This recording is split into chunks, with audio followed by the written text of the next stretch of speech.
But let's talk about the game overall, right? So just to read off some stats, we're gonna cover multiple games in this episode, but so every episode I'm gonna just go over the final score and the top players and their stats and stuff like that. So the Eagles beat the Cowboys 24-20 to get a 1-0 start the season. So the Eagles stats here: Jalen Hurts 152 passing yards, 0 TDs, 0 interceptions, with 19 completions on 23 attempts, and he ran for 62 yards with 2 rushing TDs. Saquon Barkley had 60 yards on 18 carries and 1 rushing TD. Dallas Garber he caught 7 passes for 44 yards, and Jahan Dotson caught 3 passes for 59 yards. Now, before I go into the Dallas Cowboys stats, because I just don't want to throw out numbers out there just like that, what did you think about the Eagles' overall play? I was not really surprised with either team, but just sticking with the Eagles. Um, if you look at the second half of last season, there was a lot of question marks. Yeah, I know they got the job done. They won the Super Bowl, and that's great. A lot of people debate me on that, like, they won the Super Bowl. How could you have anything negative to say? But again, when you win the Super Bowl, there's always this perception that it's like, okay, well, you're a 10, you're the Super Bowl winner. And then there's a little gap between you and everybody else. Maybe there's one team near you, the other team, the Chiefs in that case. Sure. But they didn't really separate themselves until the playoffs. I mean, I know they still had a good season record and things like that, but they had a lot of question marks even in games they were winning in the second half of last year. And this looked a lot like that. I didn't think they looked that great. I think Dallas, I did know, to be honest, I did pick the Eagles to win the game, but I also thought that Dallas would impress despite not having Parsons there. And I think they did. Like you said, I'll hold off just to, stick to the Eagles side of it. But overall, I don't think that the Eagles just had their way. I think a lot of teams, if you notice, especially early in the season, when you have quarterbacks that are not saying that they're Mike Vick or Lamar Jackson or anybody like that that are just constantly running. But when you have quarterbacks that tend to run a little more, those guys are successful early in the season every year. Jalen, not knocking him or anything. I still think he's a good quarterback and whatnot. But he beat him more with his legs and his arms at most times, especially in clutch moments. And that's kind of where I will say, okay, well, at least there they still look good. But overall, AJ Brown, no show. And I don't know what's going on with that. You guys have great corner play, and that's great. So that's good. But either way, yeah, this game looked pretty much exactly as I thought it would look, minus him not really existing. So as far as the Eagles go, they found ways to win games. They always do, and that's what makes them great. So I won't knock them for it. Somebody steps up different every week, but it is hard to stay consistent that way. Yeah, definitely. No, I love the run game. I mean, the run game has been terrific last season going on to now. Obviously, bringing in Saquon Barkley, a top running back in the league, top 5 for sure, maybe even top 2. He does a lot of work for the Eagles, and they show it primarily for sure. A lot of stuff just came from running the ball with him and with Jalen Hurts, right? Jalen Hurts always does that as well. When he doesn't see a clear path to someone getting open, with one of his receivers getting open, he's not gonna try and throw the ball and try to fit it in there, because he rather save a play, get the next play going, and try to keep it going down the field, which is why he does well in Super Bowls. He's a Super Bowl winning quarterback, and he'll use his legs when he needs to, right? But the passing game is what I didn't really like from them, man, at all. Like, I felt like it was not there. And we can talk about, the Cowboys secondary played great, and it's like, did we? Did we play that great? Because we're not that great of a secondary. So I don't know if it's the secondary that played great or the passing game just wasn't there for the Eagles. And that's what I believe, that the passing game wasn't there for the Eagles. And when it comes to defense, there was a lot of question marks when it comes to the Cowboys running game before the season started. And if you're going to tell me, well, Jalen Carter wasn't there, so that's why they ran the ball so well, so that's a problem. Why is it that just one player on the field and then the Cowboys running game can go crazy? No, that can't be right. You got to get all the linebackers, all the defensive line. You got to get some secondary help as well. Click it all together and stop the run game, man. You can't be letting teams run the ball up on you like that when you're supposed to be a prolific defense like this. And then, of course, which is what I was going to ask you next, what the hell happened to AJ Brown, bro? Like, was it because he was covered too well, or was it because Hurts wasn't looking his way. I mean, I guess it's a combination. With Parsons gone, it did look like they were a little more physical off the line, which I'll give credit to because you guys, like you said, not to say that you're a bad secondary, but you're more of a finesse secondary. Get a lot of force to turnover, try to get the interceptions, take little cute gambles, things like that. That was like the opposite of we saw this last week specifically against AJ Brown. They were physical with him, taking him out of the game. And this guy, he's a big dude. Like he's not like he's somebody you can just do that with and punk. So that was kind of surprising. I think they leaned into what they had rather than trying to replace Parsons and do too much there. So maybe that's what it was. I don't know if that'll be a long-standing thing, but like I said, Jalen Hurts, good quarterback. I wouldn't say he's a great quarterback in terms of just slinging the ball, but you can throw him off his rhythm enough to take him out of the game as a passer. Usually you can't do that to A.J. Brown. They were able to just pretty much eliminate him from the game. And so that catch in the fourth quarter, which, was meaningful, but like, come on. This is supposed to be a stud, top five type receiver in the league. And first day of the season, again, just one game, not going to overreact, but I don't know what happened to him. Him and Hurts I think they had Hurts hurrying a little much, and he was more looking to scramble than throw. And it's just that bump and run coverage was just eating him up. Yeah, you said it there perfectly. He's a top receiver in the game, right? Which is why I think that Hurts wasn't just looking his way enough. Like, there's no reason. Again, I don't think the Dallas Cowboys secondary is even good. I don't even think they're above average, honestly. And I'm a Cowboys fan, so like for me to say that, it's like, damn, well, you don't have like a lot of hope for your team. No, I'm just a realistic person when it comes to sports. And if they were a great secondary, then I would understand. Okay, AJ Brown just being covered too well. Like there's no way for him to get open or whatever. But then it goes to he only had one target the whole game.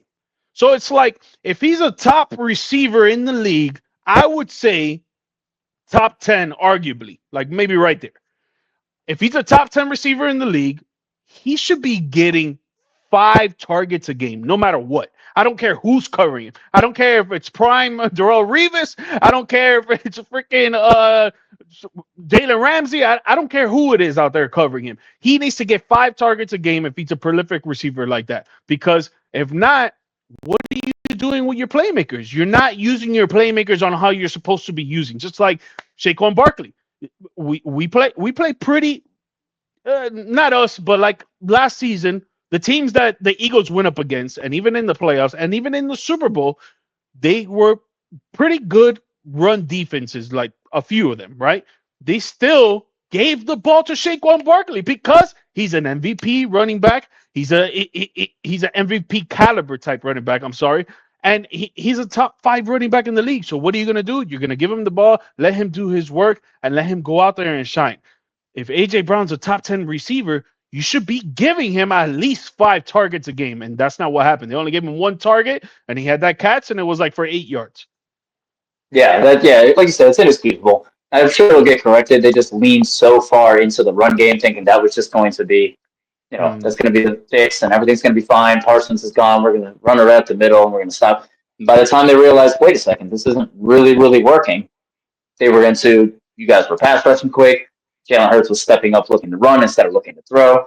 But usually you lean on your security blankets, a guy like A.J. Brown there, but they just didn't. Yeah, facts. So let's look to the Cowboys here now, right? Dak Prescott threw for 188 yards, 0 TDs, 0 interceptions, 21 completions on 34 attempts, and he ran 1 time for 3 yards.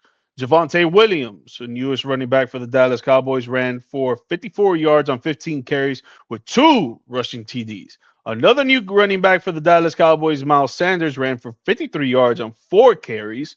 CeeDee Lamb, CeeDee Lamb, man. CeeDee Lamb You caught, have the correct hashtag there. oh man. CeeDee Lamb caught 7 passes for 110 yards. He had 3 drops in the second half. We'll talk about that later. Jake Ferguson caught 5 passes for 23 yards. George Pickens caught 3 passes for 30 yards. What did you think about the overall play for the Cowboys? I thought there was a lot to love there, and I anticipated that there would be a lot to like there. Like I said, I didn't think they'd win, but I thought you would exit with a lot of things that you could be positive about, and I still feel that way. I know Pickens didn't really shine or anything like that. Usually, guys that leave the Steelers kind of take a step back on the wide receiver side just a little bit. Not to say that he's not worth having or anything like that, but he wasn't showcased here. Not to the extent of what AJ Brown did, but still, it took a long time before you even kind of realized he was there. Lamb started amazing. In the first half, he was great, and then he had the three big drops. I won't knock the diving drop. I know it kind of hit him in the forearm, so it seems as though he should have caught it, but his extension was pretty far out there, and I won't get it. But that bread basket second one, yeah, the first one too, ticky tack, looking up to going upfield early. But the bread basket, like that's the game winner right there. I know that would have. Not saying can't anticipate anything, but that play right there was so softly thrown, perfectly thrown right into. You couldn't have been thrown any better. I thought Dak looked pretty good, considering the pass rush from the Eagles was not amazing, but it was solid enough to constantly pressure him. And he stayed cool. He wasn't making dumb decisions. He didn't have usually, and I say this about Burrow all the time as a Bengals fan, that gets overlooked is if you actually watch Bengals games, Burrow's not throwing three interceptions and things like that. Most times he's usually pretty, efficient. But he has three, four passes that you're like, oh my gosh, like I don't know how Yep. that wasn't intercepted or or whatever. Like whoa, what were you thinking, right? And Dak is one of those guys that has that too, and he didn't have that. I feel like he had maybe one, which is like whatever, that's just gonna happen. But I thought Dak looked pretty good. I mean, shoulda, coulda, woulda, but Javante Williams looked good out of North Carolina. I liked him. I know Miles Sanders, fumble prone kind of player, but either way, he had some spark plug in him. Even with Carter there, or whatever, I don't, not there. I don't care about that. Like you said, it's just if you're up to one guy, then that's on you. Um, you guys had a lot of positives. I think you could build on, and then you got the Giants next, so that's an opportunity to show that. But if you don't take this same level of play against the Giants, and you take kind of a step back and do that thing where you play to the level of your competition, then all this goes out the window, and it's just the same old Cowboys. But if you don't know what you guys are doing. Yeah, no, definitely. I 100% agree with that. It's just like for me, it's kind of like the same with the Miami Heat. Like when we play great teams, we're out there competing, we're fighting, we're punching, we're trying to get every rebound, we're trying to make every shot, we're trying to hustle on every play. And then when we play against teams that are below 500 or like suck across the league, we're just like, whatever. We're just gonna go out here. Let's try to take care of business. And next thing you know, we don't take care of business and we get the L. The Cowboys are exactly like that, and I'm glad that you brought that up. But just on that first game, I love the offense. I love the way we came out in that first game. We literally came that first drive. We literally came out left hook, right hook, uppercut. Like that's how we came out, and it was great. Went downfield, we scored. The running game was amazing. I was completely wrong. I thought it was gonna be complete crap. It can be. We still have a lot more weeks, but I'm talking about just on the first game. 54 yards and 15 carries with two rushing TDs. Javante Williams, man, I didn't think that this guy had it in him again, honestly, man, with those two knee injuries. But thank God he did, bro. Dak was passing the ball well. CD Lamb was doing great until those last three drops. Again, we'll talk about that in a bit. Jake Ferguson is always a good security blanket for Dak. I love that as well. George Pickens, he's getting in the groove. Obviously, he knows that CD Lamb is going to get most of the targets, but when George Pickens is out there and he's ready for his play, there was two deep balls to George Pickens, and one of them was caught. And it was like, man, if we could do this every game and just have George Pickens on 2, 3, or 4 goal routes, and he could catch 50% of them, it's gonna look good for us. So I think our offense was straight. Our secondary, again, I don't think we played well because I just didn't see Jalen Hurts trying to pass the ball like that. So I can't really say much, but we didn't give up any passing touchdowns, so that's good. But when it comes to the run defense, Jerry Jones, you say you traded Michael Parsons to help on the run. You say we got Kenny Clark so he could help on the run. That shit was non-existent, bro. Non-existent. These guys ran the ball up on us like it was nothing. So we need to work on the run defense 100%, bro. But again, we're gonna talk about CD Lamb here, man, because those three drops were insane. If CD Lamb doesn't drop those three, and we'll say two because I do agree with you that diving one is tough. That is tough for any receiver to make, right? But I don't give him a pass. I hit him on the numbers. But let's say just two. If he doesn't drop those two in the second half, crucial to the end, it was like 2 minutes left in the game, I think. Do you think that is ends up winning this game? Yes, absolutely. Like I said, that breadbasket one, it's a deep 30, 40 yarder, whatever it was. That's I couldn't have been handled any better. And I don't like to, open corner three, fastball down the center, one on one with the goalie, and any like I don't like to knock players for just not automatically scoring in situations where it's like, yeah, you should have, right? Like, yeah, you should have made that catch. Yeah, you should have. Yeah, it comes down to more than that. But man, you guys were building momentum. You were looking good. You had confidence. You were about to steal a game on the road against the Super Bowl champs, a division rival, somebody who's been owning you. Saquon wasn't like killing it, killing it. Jalen Hurts, yeah, like you said, he was scoring with his legs and kind of throwing you guys off to the point where it allowed the run game to do well, but you guys still held the pass in check. You could have had the Eagles questioning themselves for 2 months, based on this game. And Yep. now they're just going to go, well, it was week one. We escaped and we got to win, so who cares? And they can just brush it all off. And it's like, damn it, you gave them that drop, that second drop. Like I said, first drop, kind of looking upfield a little too early, whatever. I know that happens. Still not good, but the second one was the one that was just like, man, that's a heartbreaker. Because like I said, Pickens is your T. Higgins. He's the guy who's just gonna like, oh, I forgot about this guy. And next thing you know, he's got 4 or 5 catches for 85 yards, and a touchdown, and he's opening up the field for you. And now your run game's looking good. But Yep. CD's the guy. He's been the guy. He went from a top 10 borderline receiver to a top 5 to a top 3 kind of receiver player. Wherever you want to put him in that top 5, he's there now. And that was a rough drop. And he took the blame. He did what he had to do. He Yep. wasn't like soft about it or anything like that. But yeah, I do think you win if he makes that catch. Yeah, 100%. I love the fact that he took the blame and he let him know, like, yo, I need to catch that. That's it. Excuse me.